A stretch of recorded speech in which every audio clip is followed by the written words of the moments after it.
इसी प्रदेश में जब जब समाजवादी पार्टी की सरकार रही है, गुंडे, माफिया, मवाली, लफंगे, लुच्चे सत्ता में बैठे हैं, थानों पर कब्जा करके बैठे हैं। सड़क किसने बनाई है, एक्सप्रेस किसने बनाया है, मेट्रो किसने बनाई है?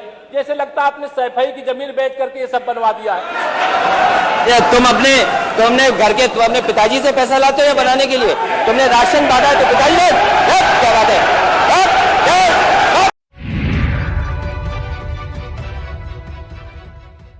नमस्कार, इन खबर में आपका स्वागत है। उत्तर प्रदेश विधानसभा के बजट सत्र में कल वित्त मंत्री सुरेश खन्ना ने अभी तक का सबसे बड़ा बजट 6,15 करोड़ का पेश कर दिया। उसको लेकर के बीजेपी अपनी पीठ थपथपा रही है और समाजवादी पार्टी जो मुख्य विपक्षी दल है उसे घेरने में लगी है।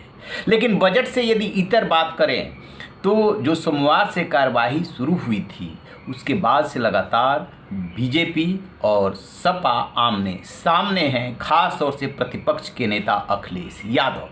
सबसे पहले वो भिड़े थे योगी आदित्यनाथ से, उसके बाद उनकी दूसरे दिन भिड़ंत हुई केशव प्रसाद मौर्य से और यहीं पे वो अपना पेशेंस लूज कर गए, अमर्यादित शब्दों का इस्तेमाल किया। जरा वो 10 सेकंड का वीडियो देख लीजिए। सड़क किसने बनाई है, एक्सप्रेस किसने बनाया है, मेट्रो किसने बनाई है? जैसे लगता है आपने सैफई की जमीन बेच करके ये सब बनवा दिया है। तुमने घर के अपने पिताजी से पैसा लाते हो बनाने के लिए? तुमने राशन बांटा है तो पिताजी ने क्या बात है? जैसा कि आपने देखा, इसके बाद योगी आदित्यनाथ सदन में आए थे और साफ साफ कहा था कि अमर्यादित शब्दों का इस्तेमाल मत कीजिए, अदरवाइज इधर से भी जवाब मिलेगा। उन्होंने आग में पानी डालने का काम किया। कल जब बजट पेश होना था तो योगी आदित्यनाथ अखिलेश यादव की सीट तक गए और उनसे हाथ मिलाया, 1-2 मिनट बातचीत की। कुल मिला जुला करके मिजाज पुरसी का मसला था ताकि सदन में माहौल ठीक रहे। वो संदेश दे रहे थे कि मैं सदन का नेता हूँ, लिहाजा मैं नेता प्रतिपक्ष को आदर दे रहा हूँ, सम्मान दे रहा हूँ, माहौल ठीक रहे। लेकिन जब deputy chief minister Brajesh Pathak की बोलने की बारी आई तो उन्होंने कुछ भी नहीं छोड़ा, अखिलेश यादव को धो दिया। देखिए कैसे Brajesh Pathak law and order पे उस घटना को याद दिला रहे हैं जो घटना लखनऊ में हुई थी जब सीओ को लोहिया वाहिनी के कार्यकर्ताओं ने बोनट पे घसीटा था और गाड़ी लेकर के एसएसपी ऑफिस में घुस गए थे। जरा सुनिए क्या कह रहे हैं ब्रजेश पाठक। समाजवादी पार्टी का एक अनुसांगिक संगठन लोहिया वाहिनी है और उसके लोगों ने जिस ढंग से सीओ को बोनट पर टांग करके लखनऊ की राजधानी में घुमाया था और एसएसपी के बंगले के अंदर गाड़ी घुसा दी थी, वो दिन दूर नहीं है। और वो लोग लाइन आइटम की बात कर रहे हैं। मैं आपसे चाहता हूं माननीय सभापति महोदय, मैं बताना चाहता हूं, हमारी सरकार ने, आदरणीय योगी जी ने, हमारे मुख्यमंत्री जी ने माफिया की कमर तोड़ दी तो पेट में दर्द किसके हो रहा है? दर्द तो माफिया के होना चाहिए, जेल में बंद उनको होना चाहिए।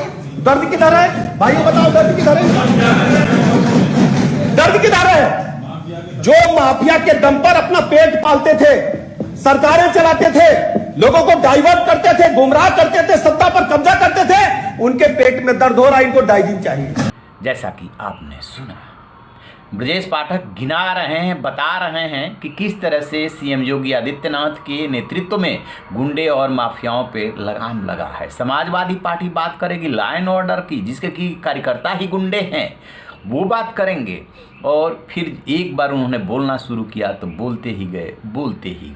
अभी ये रस्साकसी आगे भी चलने वाली है क्योंकि केशव प्रसाद मौर्य और उनके समर्थक इस बात को प्रचारित कर रहे हैं कि जो उनको पिताजी के लिए शब्द इस्तेमाल किया गया कि क्या आप पिताजी के जेब से ले आकर के खर्च करते हो, जिसे जैसे तू तड़ाक भाषा का इस्तेमाल किया गया, भौप करके चुप करने की कोशिश की गई, ये सरेआम गुंडई है, इसे बर्दाश्त नहीं किया जाएगा। ये पिछड़ों के प्रति अखिलेश यादव का रवैया है, उसको लेकर के सोशल मीडिया पे मुहिम चल रही है। कुल मिला जुला करके जो अखिलेश यादव प्रतिपक्ष के नेता हैं वो इस बात को भूल रहे हैं, इस बात को भूल रहे हैं कि वो पूर्व मुख्यमंत्री है। जो ज़्यादा उत्तेजित होगा वो उतनी ही गलतियां करेगा। ऐसा नहीं है कि बीजेपी की तरफ से छेड़खानी नहीं हो रही है। केशव प्रसाद मौर्य ने भी सैफई का नाम लेकर के इसकी शुरुआत की थी कि क्या सैफई की ज़मीन बेच करके लाए थे, लेकिन वो घर परिवार और ख़ानदान तक नहीं गए थे। और जिस समय अखिलेश यादव गुस्से में उत्तेजित होकर के बोल रहे थे उस समय भी केशव प्रसाद मौर्य मुस्कुरा रहे थे। तो उनसे ज़्यादा मैच्योर व्यवहार केशव प्रसाद मौर्य कर रहे थे। और योगी जी ने जब बोलना शुरू किया तो अखिलेश यादव से कहा भी था कि इतना उत्तेजित होने की ज़रूरत नहीं थी। तो खैर देखते हैं कि ये जो रस्साकसी शुरू हुई है, क्योंकि अब की बार क्या है, समाजवादी पार्टी की स्ट्रेंथ हो गई है बढ़ करके 125, तो अब पिछली बार थी 47, तो अंतर तो पड़ेगा, क्योंकि जब संख्या ज़्यादा रहती है उसी हिसाब से आपके बात का वजन बढ़ जाता है। तो ये संघर्ष जारी रहने वाला है। रहिए ना बेखबर, देखते रहिए इन खबर। Thank you. इन खबर चैनल को सब्सक्राइब करें।